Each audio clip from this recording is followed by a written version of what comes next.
Sija Eye Care Foundation, in association with Mission for Vision, opened a vision center at Senapati district yesterday. In this regard, Chairman of Sija Hospital and Research Institute, Langol, Dr. K.H. Palin said that this initiative will minimize the burden of public who need to visit other states for getting eye treatment. He also said such centers will be open in every district of the state in days to come.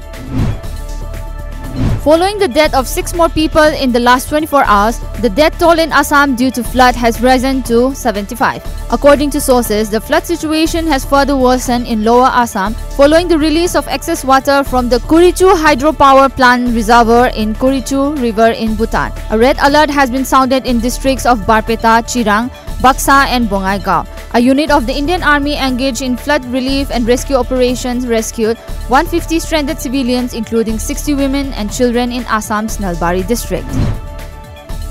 The Tamil Nadu government, which is chalking out an electric vehicle policy to provide infrastructure for vehicles across the state, has prepared a draft and will unveil it before the end of August. As per report, the draft provides a slew of incentives to those promoting e-vehicles.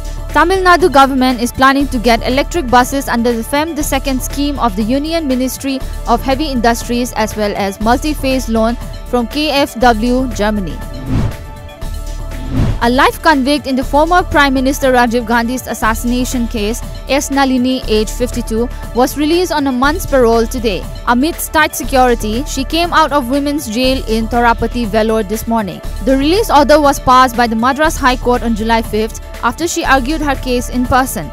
The court order says that Nalini may be allowed out of prison for 30 days parole to make arrangements for her daughter's marriage. Afghan police said a suicide bomber blew himself up in front of a bus carrying Ministry of Mines employees, killing 5 and wounded 10 people. Interior Ministry spokesperson Nasrat Rahimi said all the victims were government workers.